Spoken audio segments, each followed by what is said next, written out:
Приветствую вас на канале Техревизор. В этом видео подробнее остановимся на мониторах именно от LG. Я собрал 5 лучших мониторов этого бренда под разный бюджет, задачи и критерии выбора. Найдутся недорогие варианты для офисной работы и домашнего использования, а также геймерские мониторы с повышенной герцовкой и большой диагональю. Еще широкоформатники с точной цветопередачей для работы с графикой, монтажом, 3D, фотошопом и всем остальным.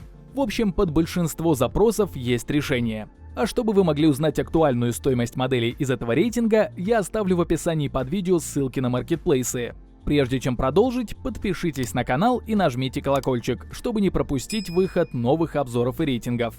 Ну а теперь приступим. На 5-е место поставил LG UltraGear 24GS60FB. Это самый доступный монитор в рейтинге, который можно рассмотреть для любительского гейминга. У него нет каких-то серьезных косяков с картинкой или сборкой. Он простой, понятный и проверенный многими владельцами. Поэтому при минимальном бюджете обратите внимание. У этого LG 24-дюймовый экран с разрешением 1920 на 1080, а значит картинка четкая, пиксели в глаза не бросаются. Самое основное для игр – частота обновления 180 Гц и время отклика 1 миллисекунда. Изображение получается плавным и быстрым, особенно после какого-нибудь дешевого офисного монитора. Бонусом – FreeSync, который устраняет разрывы кадров и сглаживает картинку, если ваш ПК где-то затупил и выдал меньше FPS, чем нужно. Вот это полезная фича. В основе дисплея лежит вполне уверенная IPS-матрица. Контрастность тут стандартная. До уровня VA-матрицы не дотягивает, но этого хватает, чтобы черный цвет выглядел более-менее прилично, а не как серый туман. Цвета получаются насыщенными и углы обзора широкими. Так что даже если вы решите поиграть с дивана или посмотреть кино с друзьями, что на 24-дюймовом мониторе не так удобно, картинка останется четкой и красочной, изменившись в цвете только при сильном отклонении от монитора. Касательно небольшого размера диагонали могу добавить, что за эти же деньги можно купить 27-дюймовый монитор LG 27QN600B. Он попроще в плане частоты обновления, но с 2К разрешением. С ним будет гораздо приятнее. Дизайн у LG 24GS60F простой и строгий, без кричащих элементов и свистоплясок. Так даже не скажешь, что монитор игровой. На задней панели есть только 2 порта для подключения монитора – DisplayPort и HDMI. Подставка без особого функционала, регулируется только по наклону. Поэтому, если хотите подстроить высоту и иметь возможность гибко подстроить монитор под себя, в помощь только весокрепление с кронштейном. 4-е место занимает LG UltraGear 27GR75QB. Этот монитор предлагает 27 дюймов с разрешением 2560 на 1440, сохраняя при этом адекватный ценник – до 30 тысяч рублей. Отличный вариант для тех, кому 24 дюйма надоели и хочется четкую картинку и хорошую плавность без лишних трат на премиум модели. Здесь установлена хорошая IPS-матрица с насыщенными цветами глубиной 6 бит. Это не дотягивает до настоящих 8 бит, при которых монитор отображает больше оттенков, но в динамике разницу заметить сложно. Если поставить рядом монитор с полноценными 8 битами, можно увидеть небольшие отличия в градиентах, но в повседневном использовании это не критично. Углы обзора стандартные для IPS. При небольшом наклоне изображение остается четким, а если смотреть сбоку под углом, слегка падает контрастность и насыщенность. Ну и еще засветы можно заметить на темных сценах в комнате с выключенным светом. Частота обновления 165 Гц. Картинка получается без смазываний и разрывов. Также поддерживает FreeSync и Flicker Free, которые избавляют от артефактов в динамических сценах. Еще и HDR есть, но толку от него мало. Изображение становится немного ярче, но настоящего HDR-эффекта, как в топовых моделях, здесь нет. LG оснащен регулируемой подставкой, она ходит по высоте на 11 см, наклоняется и поворачивается по вертикальной оси. На задней панели есть стандартный набор интерфейсов из 2 HDMI и 1 DisplayPort. С ними можно одновременно подключать несколько устройств к монитору.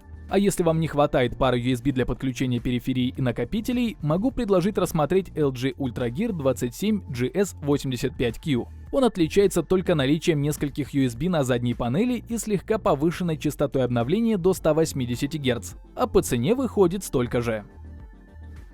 Тройку лидеров открывает LG 34WP65CB.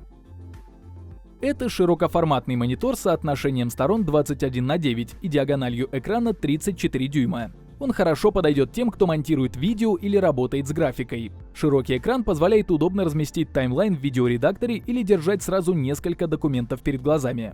Фильмы в формате 21:9 смотрятся шикарно. Никакой пустой черной полосы сверху или снизу. Играть тоже комфортно, если игра поддерживает ультраширокий формат. Но если нет, получите растянутую картинку или черные полосы по бокам. Что у него по характеристикам? Разрешение на такую диагональ 3440 на 1440. Это дает хорошую детализацию, особенно если переходите с Full HD. Текст читается легко, а фильмы и игры выглядят детализированно. Из минусов VA-матрица уступает в углах обзора. Если смотреть сбоку, цвета могут слегка терять насыщенность. Частота обновления 160 Гц и поддержка FreeSync – приятные бонусы. В играх это ощущается сразу, движение становится плавнее, а разрывы кадров исчезают. Даже если не собираетесь играть, прокрутка страниц и анимации в Windows с такой герцовкой выглядит куда приятнее. Что не всем понравится – слабая равномерность подсветки. На темном фоне по краям можно заметить засветы. Кто-то на них обращает внимание, кто-то даже не видит. Тут уж зависит от вашего опыта. Внешний монитор выглядит строго и без излишеств. Черный корпус, тонкие рамки и устойчивая подставка. Подставка регулируется по высоте, но вот поворота в портретный режим тут нет. Честно говоря, сомневаюсь, что вообще кому-то приходило в голову ставить 34-дюймовый изогнутый монитор вертикально, но на всякий случай уточняю. Для большей гибкости есть весокрепление. Можно повесить монитор просто на стену, а можно на поворотный кронштейн со всеми регулировками. Еще хочу показать монитор LG Ultrawide 29WQ600. Это тоже широкоформатник, но меньших размеров. Он плоский, на 29 дюймов с 2К разрешением и ценником пониже. Можете рассмотреть такой, если 34 дюйма вам не подходит или не влезает в бюджет. На второе место поставил LG 40WP95CW. Это совсем неординарный монитор, который буквально не влезает в рамки привычных стандартов и подойдет далеко не всем пользователям. Его диагональ экрана 40 дюймов, изогнутый дисплей и сумасшедшее разрешение 5120 на 2160. Вот и ультра-вайд кинотеатр, и рабочая станция, и дизайнерская мастерская в одном корпусе.